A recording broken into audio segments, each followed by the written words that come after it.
It is September 4th. It is a Tuesday. And this is, of course, the video log that takes 30,000 to a million. I'm going to run you through the account. This is like episode 174 or something like that. I'll show you some of the things that I've been doing lately. And I want to talk about silver and what the hell's going on there. And what my moves are regarding silver and what I think is going to happen in the near future, as well as medium-term future, and maybe long run. All right, so I'm going into the account and I will show you what's been going on. Firstly, this is the weekly performance. Today I was down just to like a few $100, maybe $300 or so. Up over $1,000 on the week, which is nice. Obviously it includes the weekend. So the big thing that you'll notice today is plus $112 in EXK. Now normally you would think that for a stock to be up that much, that means I have a huge holding, but in fact only started with $500 in it. So I'm up $136 or 27% in the span of a week. So you can see that I bought $504 worth of EXK at 252. I made an episode video telling you why I did this after selling 300 at just 254, and I value this company based on the silver price, and relative to where the silver price is right now, I actually think this company is still undervalued. Should be at least 350 at this point. Silver is over $19. It's at like 19.40 and counting right now. And the dollar's trying to crush it. I see the dollar's trading a little bit strong overnight. It's trying to crush it, and gold. So it's having a little bit of consolidation. The metals might be, they're having a little bit of consolidation period here. And before they probably shoot a little bit higher. So I have 200 shares. And I think that's a pretty good gain for a week.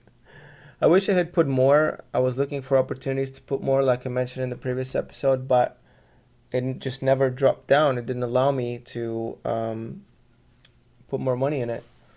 But that's okay. I'll take what I can get here. I do own a lot of these shares in a different account, so I'm really happy about the appreciation. Actually, my net worth is gaining because of this, so I'm pretty happy about it. And I mean, I'll tell you how much let's see if you can figure out how many shares I have. Just today, including this 4.9% gain in after hours, my shares increased by $2,000. So you can try to figure out what the number is, how much I have.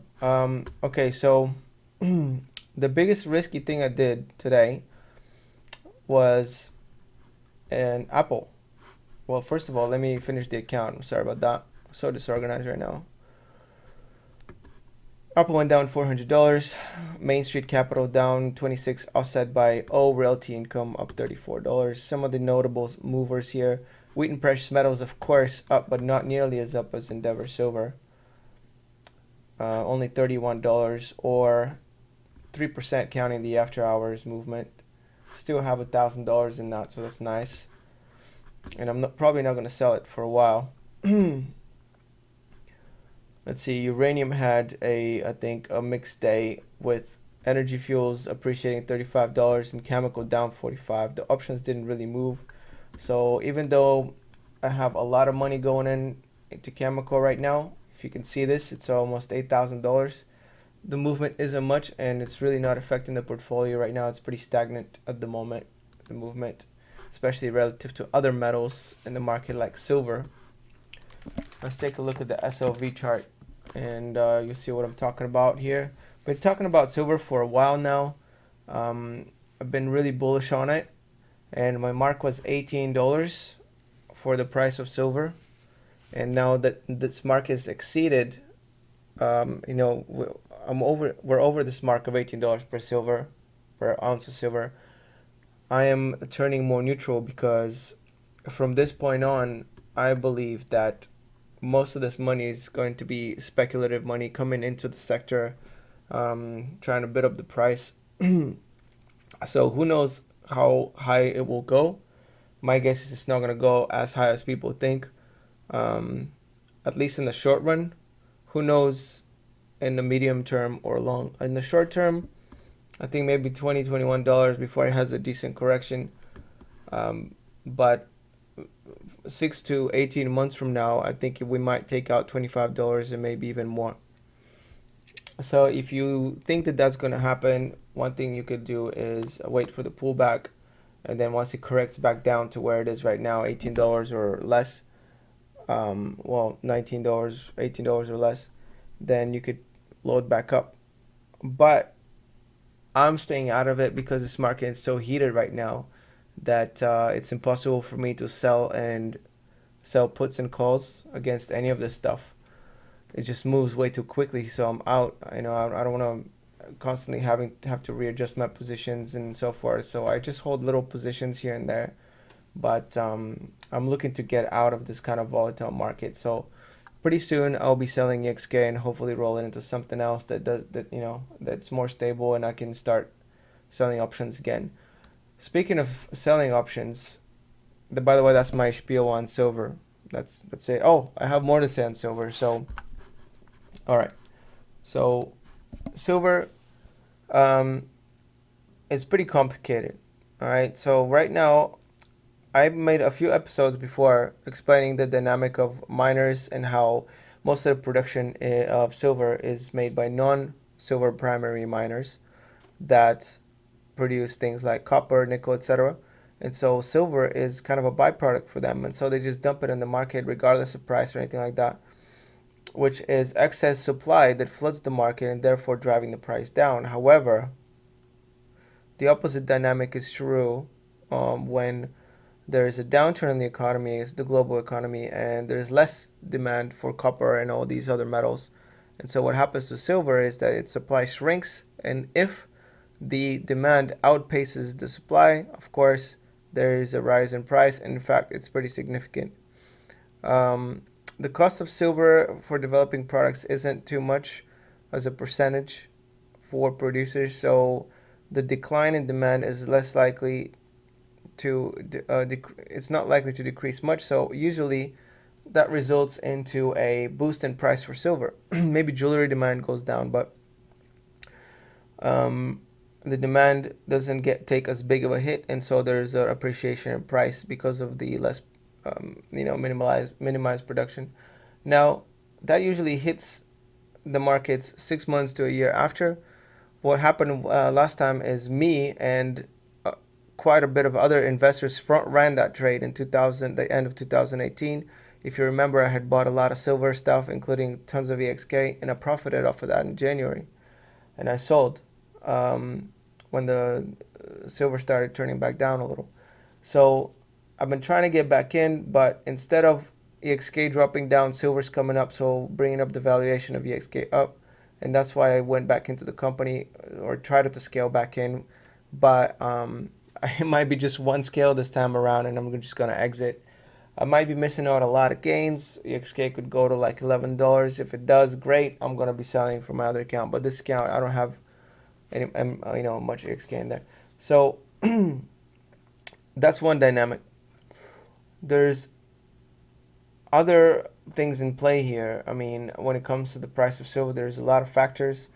One thing is investment demand.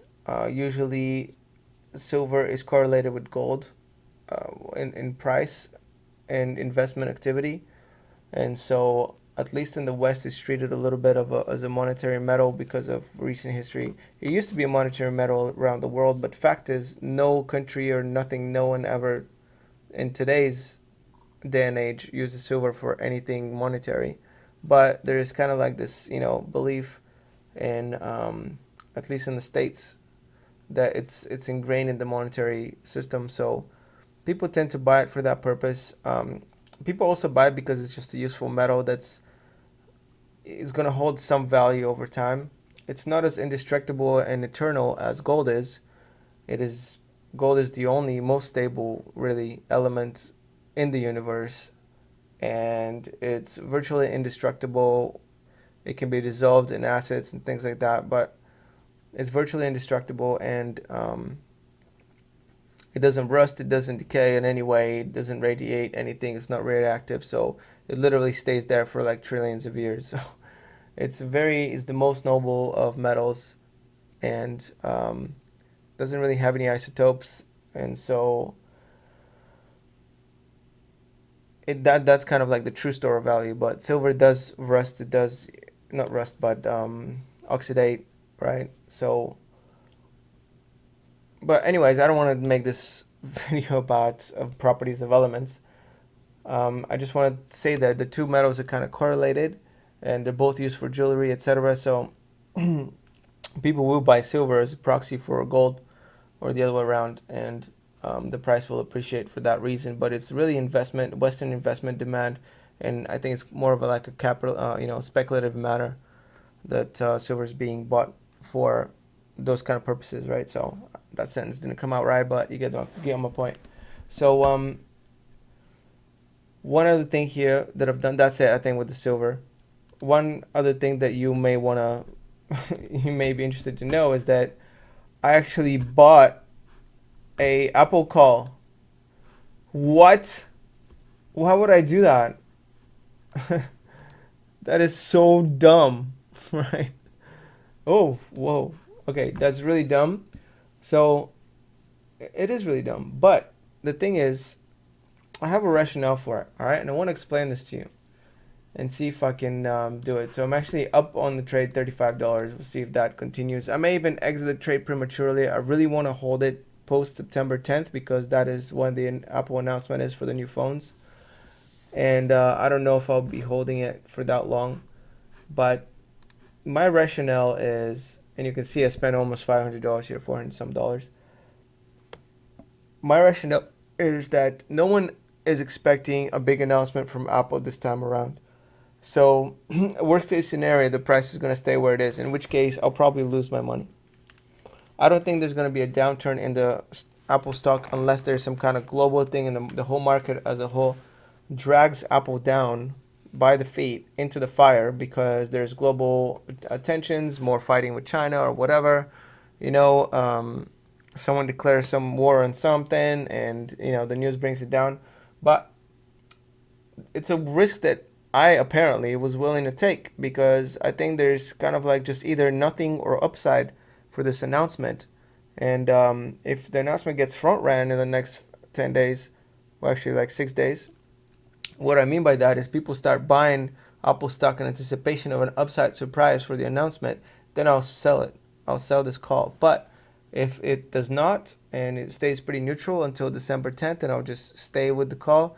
And if Apple surprises on the upside and it goes over $210, everything over $210 per share is pure profit for me. So I'll be super excited about that. Even just a couple dollars over 210 is going to mean a couple hundred extra dollars in my pocket. So I'm going to be excited about that. If it's more, if it's 215, 220, now we're talking like $500,000 profit. And I'm excited about making some money off of that if the announcement really surprises me upside and there's some really nice technological advancements and most importantly for me, design advancements, and I have talked about that before. So that's pretty much the craziest thing that happened. I actually am gambling right now. I have no idea what the odds are for me, they're odds that are priced in, but realistically nobody knows what the odds are here of me making money. I'm speculating that my personal assessment is probably around, 40% chance that I'll make any money.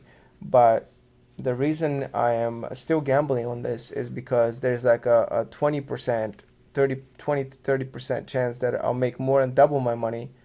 All right. And I think like 10%, 15% chance that I'll triple my money or more. So in my mind, since the return is exponential, I think it's worth the gamble. I think there's, taking into account how much money I could make, it's worth to me that 40% chance, right? So for example, if you have 40%, if you put in $500 and you have 60% chance to lose it all, but 40% to make $2,000 out of it, then you might want to take that bet, right? I mean, you take that bet if you could take it over and over and over again. Taking it once might be a little bit risky, but this is one of those times, right? Maybe I'll take that bet 2 more times and hit the jackpot.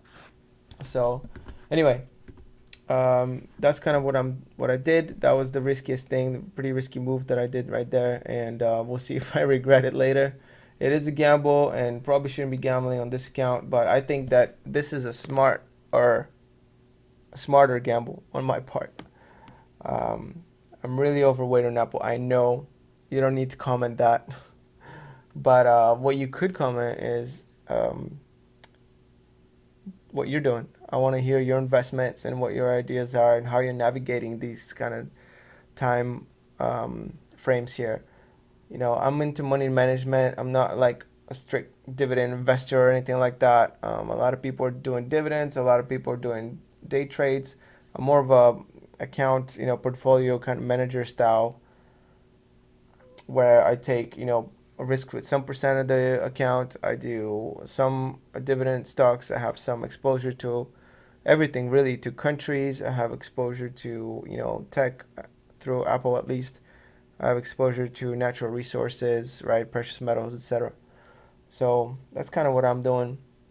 But let me know what you're doing, how you're navigating, whether you're making money or not. I'm really curious. So I like when people leave comments and tell me how they're doing and what their latest big hit is. All right, I know for all you guys that have been holding EXK, I know you. Some of you have said that. Good job. Hey, it's payday. It's might as well start cashing some out. I'd probably sell half of my position right here if you really held on to it since like $2, and then just ride the rest for free, more or less. But I don't want to give you financial advice. Obviously, if you made it this far with EXK, then you know better what to do. Like, you probably can come up with a better strategy than I can for you. In fact, I don't want to do any of your investments. You need to be making those decisions for you, because there's no way for me to know, what's right for you and what isn't right for you. None of what I say here is financial advice, so make sure you take that to heart and know that your number one edge in the investing world is the fact that you are your own person, your own character, and you take your own approach on the market. Copying somebody else's moves usually never works out. So that's my word of wisdom right there. Okay, I'm gonna leave you with that. I'll probably make another video on Thursday night-ish, maybe, but definitely by Friday I should have something else, especially if there's an eventful occurrence happening in the markets, or silver just keeps skyrocketing and I'm over here partying, like bringing people over and just having a blast. All right, I think that's it for now. Really tired. I can't keep my eyes closed, so I'm gonna peace out right here, and hopefully I see you guys soon. Peace out.